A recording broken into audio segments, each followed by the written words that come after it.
Hi, I'm Chris from Airwindows, and I am, as always, here to give you another plugin. And I could say I've been working on this one for a really long time, but it wouldn't actually be true because I had a dream and woke up this morning and went, what if I did this and thus and the other thing and put these together and, oh, hey, that should work. And I got this. This is a plugin called Airwindows Focus. And its purpose is to give you a kind of new overdrive type effect. The idea is that it's kind of like something I was planning to do of involving all of the possible distortion things that you could have with like high pass filters and stuff. And then I thought about that a little bit because I can do that. I can still do that. And that'll have a place. But a while back I did a plugin called UnBox, and it worked by taking audio and separating out mid-range frequencies and high frequencies and distorting only the mid-range frequencies, which is more resistant to aliasing. And then I thought, well, wait a minute. If one of the parts of the one that I've been planning is to be like density and drive and all that kind of stuff, that is about rolling off lows going into the distortion. But that doesn't include the original sound unless you do a dry wet, at which point you're including some of the drive for the high frequencies that you're using. What if we took the distortion effects that we were doing and gave an option to some of the more well-suited, like here, let me show you. Oh, it's not showing you everything, but maybe I can fix that. Or maybe I can't. Interesting. Well, I'll tell you what. Don't mind me just making a way that you can see all this. Let's load up the VST. And the VST has a mode slider instead of a mode pop-up, because the Airwindows AU, even on Reaper, shows you a pop-up. And as you can see, I can do the pop-up, but then the options are partly off screen. I can see them, you can't, because the window's being clipped. But at the VST, I can show you that the options I have are density, drive, spiral, which it defaults to, Mojo, and Dyno. Now, how does it use these? And I'm going to show you, I'm about to show you, but here's the concept behind this one.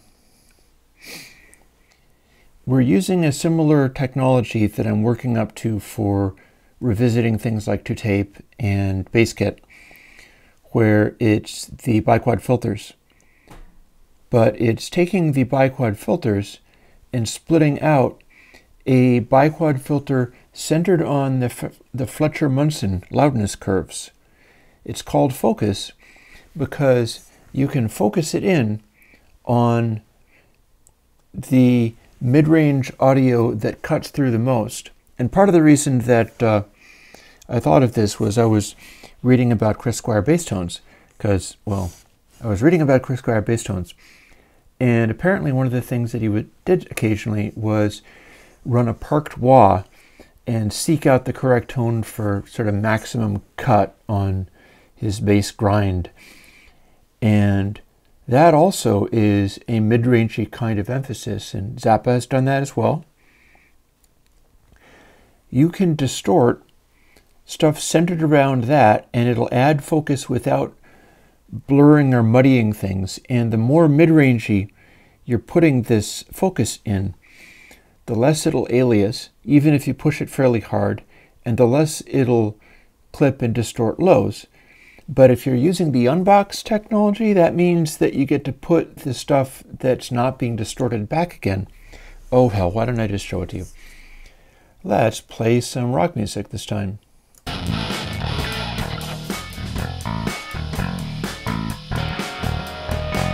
So here, we can do a zero focus, and we've got our output, we've got our dry wet.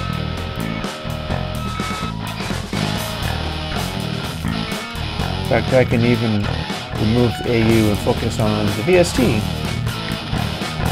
And then it's spiral, so the harder I push it, the more it's going to distort. This is with focus at 0.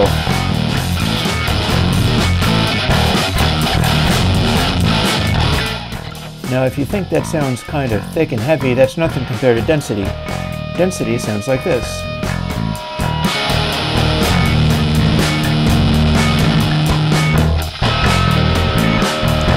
And I have drive.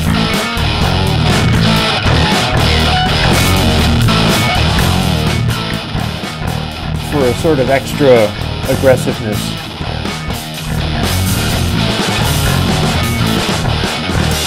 And then lastly, spiral is the clean one.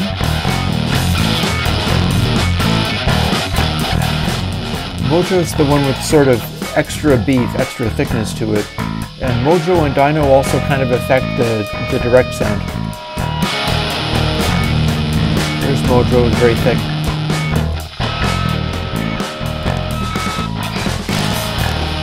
Dyno kind of spits out extra peaks, so it's more aggressive in that way. And we can also cut output out. That's affecting the distorted part, but it's not affecting the... Here, let's just show you.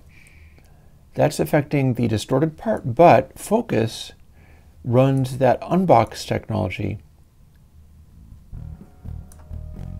So you're going to start to get bass and treble through if you're using Focus. And again, full output.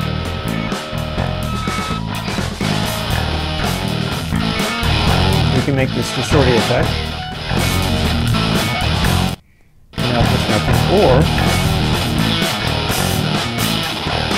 we can start focusing it, at which point we actually do have the result of what focus is not focus. This is a little complicated to explain, okay? So the way that works, the code is actually describing it as figure and ground. Focus is capable of taking the distorty stuff that will become louder, that will become more distorted, and filtering on the input of that in a Airwindows biquad that starts out super broad. As you can hear, full focus at 0 means it's not letting anything through at all. Everything is going through to the distortion. But if we start including some of this focus, what we're doing is we're narrowing the bandpass that goes into that distortion. And what that means is some of the lows are getting through and some of the extreme highs are getting through because it's being taken out of what's getting sent to the distortion. And that means that the lows are not getting boosted as much as Boost says they are. The extreme highs aren't getting boosted as much as Boost says they are. But we're also cutting out aliasing. Anything from here. And we can also increase focus even more. At this point it sounds almost normal, but if we went to turn output up, you can hear that distortion's doing a lot. And then we can keep on going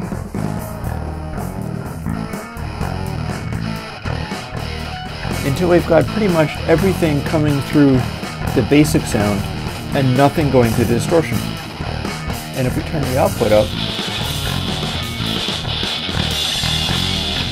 we get this aggressively hyper-focused thing that'll still sound different for each of the settings. Like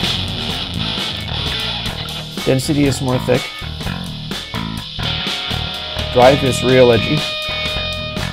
Spiral is cleaner. Mojo has got its own kind of fatness going on. And Dyno is kind of spiky and aggressive.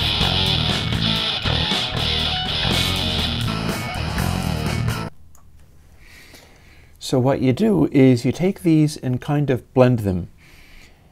You find a mode that's giving a distortion sound that works for you. And this is not designed to be tuned, because focus is tuned to a frequency that is as close as I could get to what I thought was a optimal Fletcher Munson frequency bump. It's tuned into exactly that. The control that you do is not pitching it up and down. It's tuned to how your ear hears things.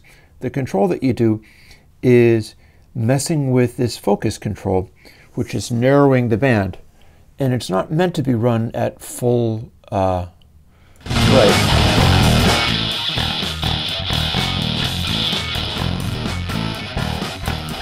Although it is useful in its own way, because if you got something like this, and it sounds very similar to the dry here, and you can duck it out, which also means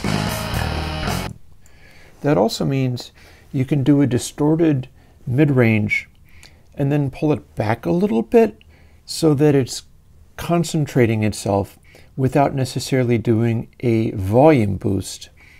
And this is part of what, like, the idea of directing it around these descriptions rather than directing it around here is the EQ that you use, is to be able to focus on, no pun intended, this kind of thing. So that you'd go, say, here is my output.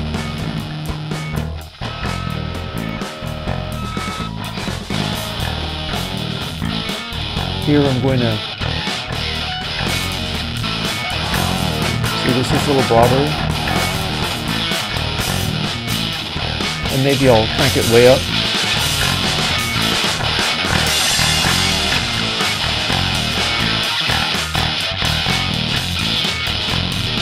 It's a little pinnacle.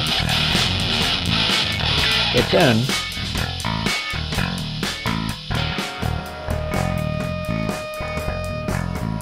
I can kind of bring it in.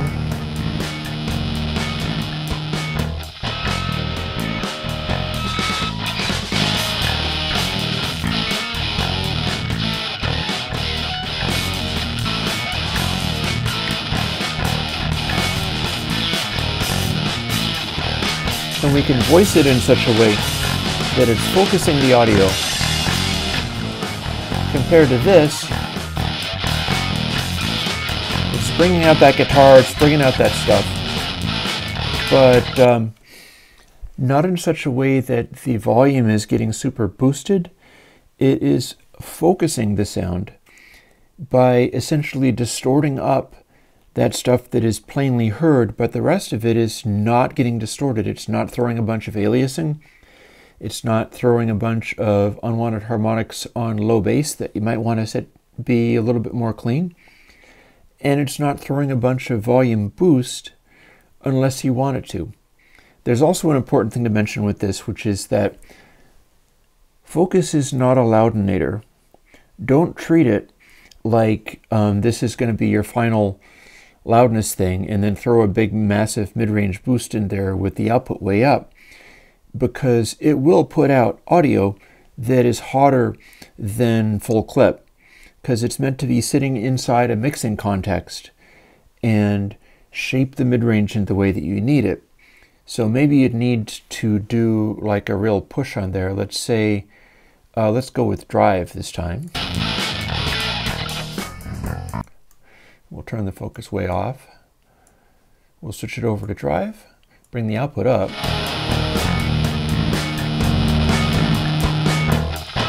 Start with about 0.5.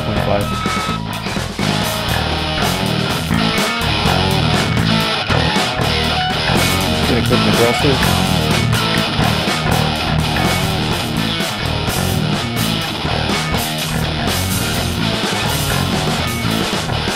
pull it back a little bit.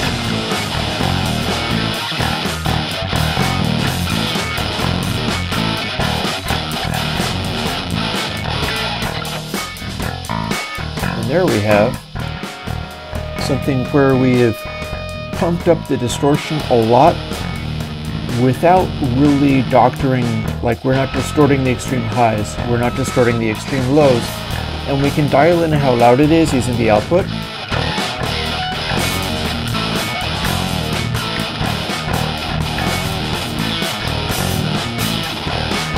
And mess with it as we see fit.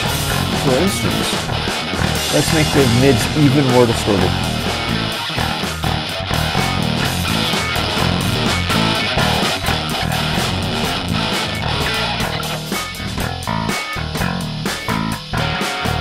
So now that's a really aggressive sound. And yet, it's still kinda, I think it may be clipping a little bit on the outputs, but you get to do it like this.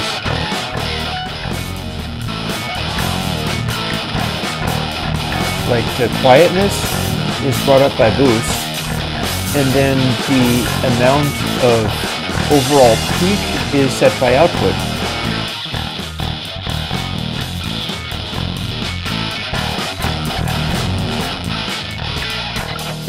You can hear this range of adjustment.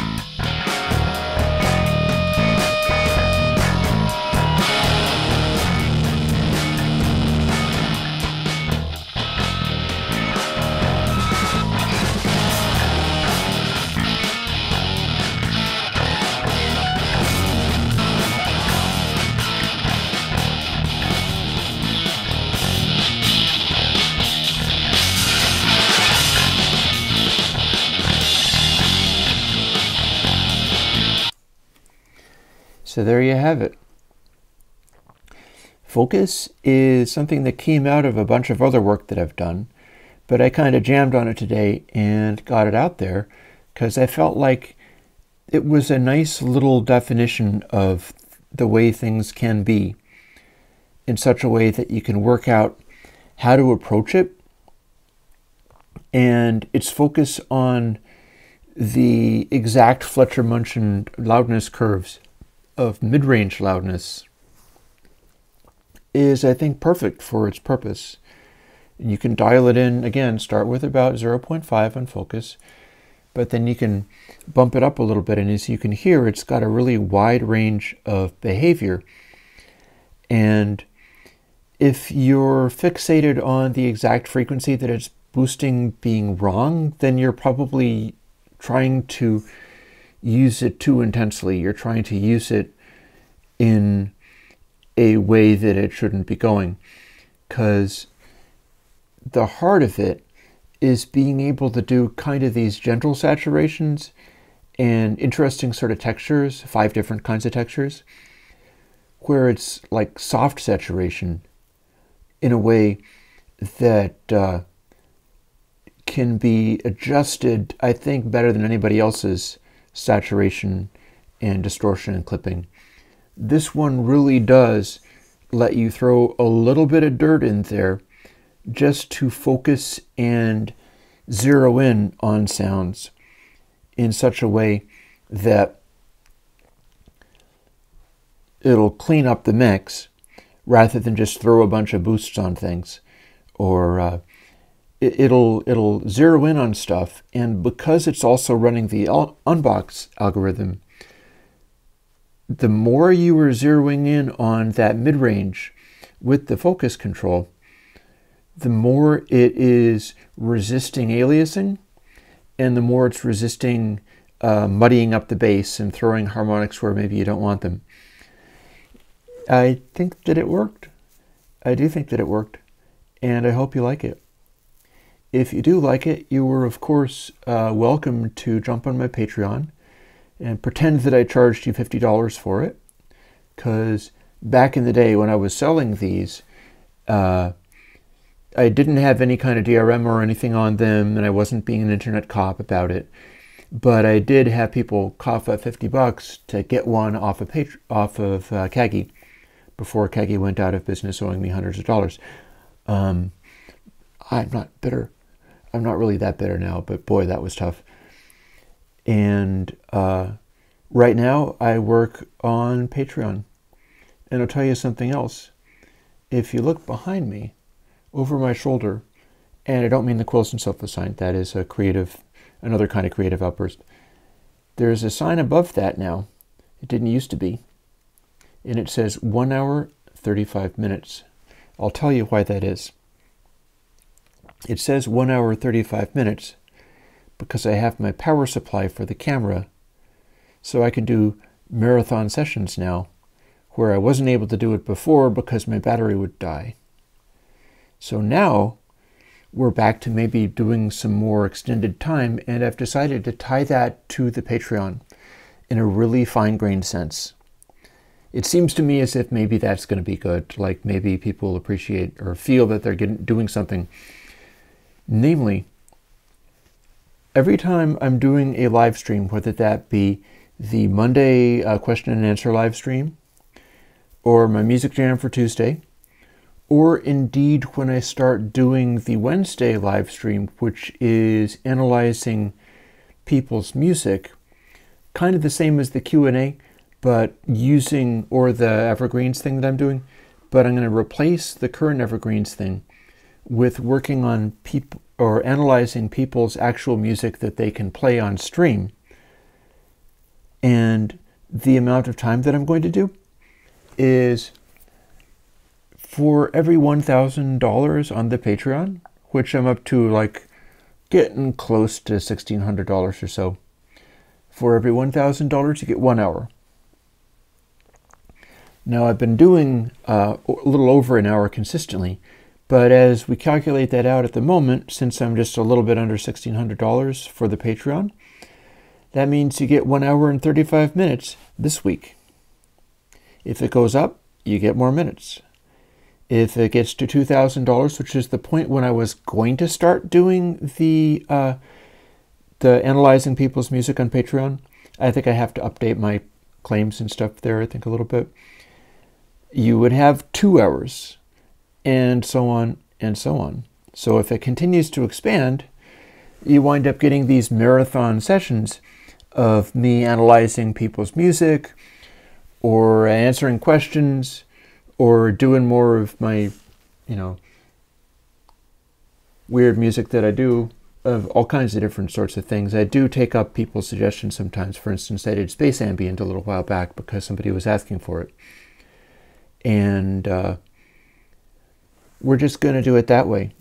I will expand out the amount of time that I commit pretty much 3 times a week. It's going to be 3 times a week as soon as I start doing people's actual music rather than covering these records. And I'm going to see whether I can't cover some of the records before I get into that. But I'm thinking by 2020, I'm going to be doing the patrons' music. So that'll be a thing. That'll be a way where I can hear what you're doing and talk about it. And also everybody else who tunes in will be able to also hear what you're doing. You might have to come up with a bunch of music. We might be listening to your music for hours and hours. Terrible fate, I know. But I will be doing that. I'm not sure what limits I'll have to put on it, but I'm pretty sure that I'm going to continue to have enough volunteers for me to do the sort of Q&A about your music. The only restriction I have at the moment is it's going to be patrons. And it's probably going to start with the people who show up on the Monday live stream. And we will see, and we will talk about your music in much the same way that I've been talking about vinyl records on the Evergreens podcast. I'll put it in the context of musical history and get into whatever I can as far as helping enhance and celebrate and understand and develop your music. Because one of the things that you don't see very much out of me on this channel is that I think I'm a pretty good producer. I can do the engineering thing, but I've always had a tendency to be able to encourage people and go, this is something you're really good at. In a sense, the poster that you see back there, Quills and Sofas, those who know that side of my life know that that's dedicated towards encouraging fandom writers and lighting them up with inspiration so that they can do what they do better and feel that there is worth in what they were doing. I can do that for music just as easily, and it seems like it'll be a rewarding thing to do. So I'm looking forward to that. And again, by 2020, we're going to be doing it. And immediately, the time that you see up there, the 1 hour and 35 minutes, that's thanks to Patreon. That is specifically tied to Patreon. Like, if it collapsed and deteriorated, we could drop back to an hour. I'll be needing that much extra time in my life to find other things to do, I guess. But if it expands, I'll spend more time. I'll spend more time on you. I'll spend more time on this. And I have a power supply, so my camera's not going to run out of batteries. So it's all good. And that should be pretty much fun. But I hope you have fun with Focus. Focus was just the inspiration for today. Oh my God, look, my wires are falling all over the place. Focus was my inspiration for today. And although it's not a one-size-catch-all kind of thing, but I don't mind having the occasional, like a couple of different one-size-catch-alls if I feel they are defined in different ways. Why should you have to have only the thing that I think is the most appropriate way of arranging something? Maybe I can do like a wider range of these things and build them the way that density and drive are built and do it that way. And Focus is very much keyed in on that mid-range stuff, and I think it really works. So with that, I will say, I hope you like Focus, and I'll talk to you later. Bye-bye.